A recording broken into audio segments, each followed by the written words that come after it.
Eh bien salut à tous et à toutes, c'est Wixai. Aujourd'hui on se retrouve pour une nouvelle vidéo. Aujourd'hui nous allons faire une vidéo assez particulière que je n'ai jamais fait sur ma chaîne YouTube. Nous allons parler de tech, d'hardware, mais aussi de pièces qui vont venir dans cette future tour PC que je vais avoir prochainement. Bien entendu, il me reste que le boîtier à récupérer et je vais partir sur un X570 Crystal de chez Corsair.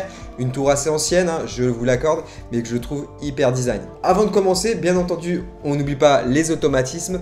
N'oubliez pas le petit pouce bleu, l'abonnement et le petit commentaire. N'oubliez pas de partager pour toutes les personnes qui voudront savoir ce que j'ai dans cette tour et si les composants sont cohérents. Pour ma part, cette petite config va me plaire parce qu'on est sur un prix quand même assez dur. On est sur une tour à 2800 €, tour incluse. C'est parti pour la présentation des composants qui vont venir s'imbriquer dans cette future tour PC. C'est parti!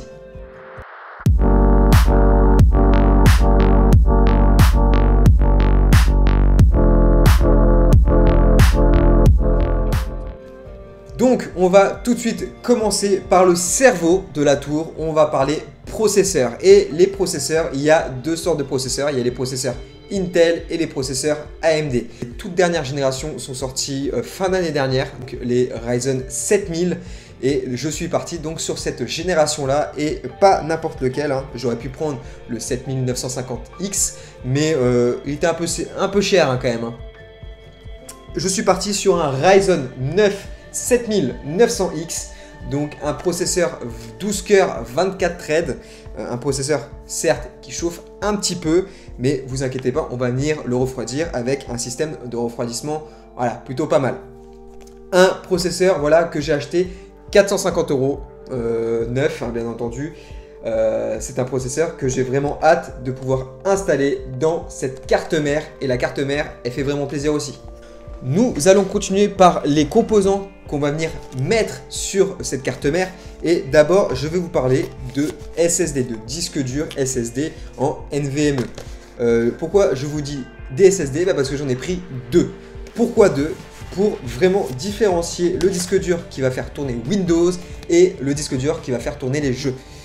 Pour Windows, je suis parti sur un Samsung 970 Evo Plus en 500 Go.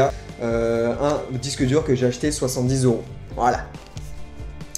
Le deuxième SSD, là c'est un peu plus lourd, c'est vraiment plus volumineux. Je suis parti sur un 980 Pro, un disque dur de 2 Tera que j'ai déjà mis dans la carte mère. Un disque dur qui m'a coûté 180 €. L'autre composant que je vais venir donc mettre sur cette carte mère, c'est bien entendu les RAM. Et les RAM, j'ai voulu viser l'avenir. Peut-être qu'il y a certaines personnes qui vont me dire « Ouais, pourquoi t'es parti sur cette gamme-là? T'aurais pu avoir moins cher. » Bah ouais, mais l'avenir, ça se joue maintenant. Alors même si je sais que les prix sont réduits, ça baisse. Mais je suis parti sur de la Corsair Vengeance DDR5 en 6000. Latence C30. En termes de latence, j'ai pas trouvé plus bas. Pour de la DDR5, donc je suis parti sur cette génération là et cette fréquence, cette latence. Des Vengeances RGB full black, la config sera full black, donc ça sera vraiment plutôt sympathique. Des RAM vendus 200 €. Donc vous l'aurez bien marqué, deux barrettes de RAM de 16, donc ce qui fait 32 Go de RAM. Après avoir vu le processeur, les SSD et les barrettes de RAM, bien entendu, nous allons les mettre sur une carte mère. Et la carte mère, je suis parti sur une carte mère assez haut de gamme. On va se le dire clairement.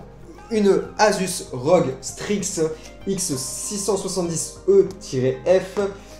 Pourquoi je suis parti sur cette gamme de carte mère? Déjà, elle est sortie à peu près en même temps que les nouveaux processeurs AMD qui embarquent les nouveaux sockets.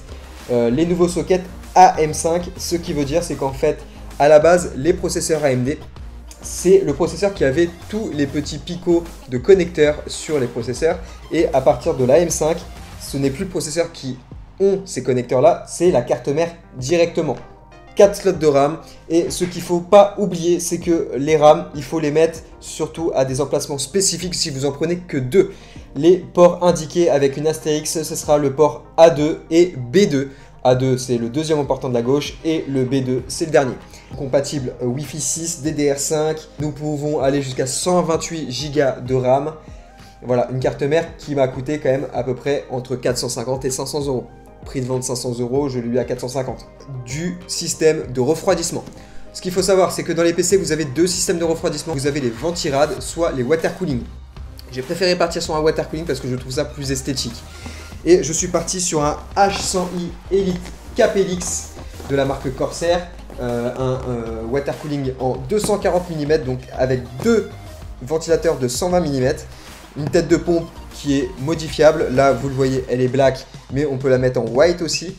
Un water cooling qui m'a coûté 160 €. Avant de passer au niveau de la CG de la carte graphique, je vais vous parler de l'alimentation. Trois styles d'alimentation. Vous avez les non modulaires, les semi-modulaires et les full modulaires.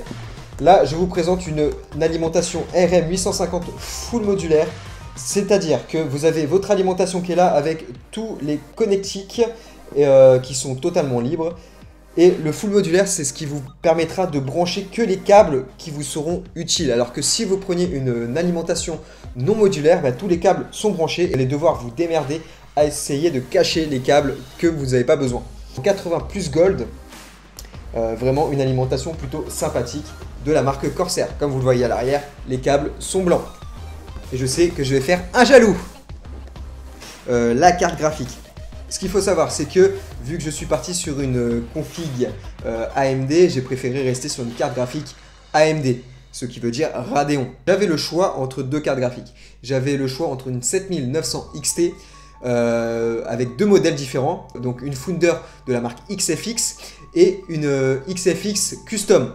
Sauf que je trouve pas ça hyper joli. Génération plus ancienne, une génération 6000, mais pas une 6000 d'il y a 2 ans, non.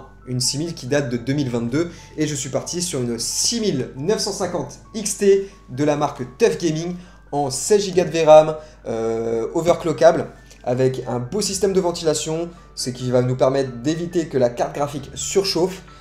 Donc un très beau modèle et j'ai vraiment hâte de la mettre dans ce boîtier. En plus, vous le voyez, hein, elle est jolie quand même. C'est une carte graphique qui se place entre une 3080 et une 3090. Voilà, comme ça, vous savez où est-ce qu'elle va se placer. Une carte graphique que j'ai achetée à peu près 830 €. Mais ça restera toujours moins cher que les cartes graphiques de chez Nvidia. 3080, 1500 € encore. Hein. Merci. Et en 12 Go de VRAM. Comme vous voyez derrière moi, tout ce qui est accessoires périphériques au PC, que ce soit souris, clavier. Alors, ce qu'il faut se dire, c'est que la souris, je suis parti sur une Dark Core RGB de la marque Corsair, vendue 90 €.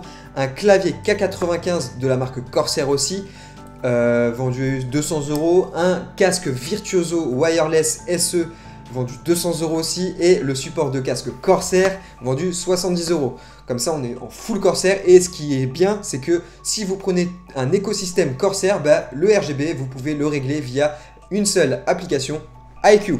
Je vous préparerai peut-être une vidéo setup, donc présentation de ma gaming room quand le PC sera monté. Hein, ça sera toujours plus joli avec un PC quand même. N'hésite pas à lâcher ton plus gros pouce bleu si tu veux voir cette vidéo. Abonne-toi si c'est toujours pas fait. Et moi, je vous dis à la prochaine tout le monde. Ciao, ciao!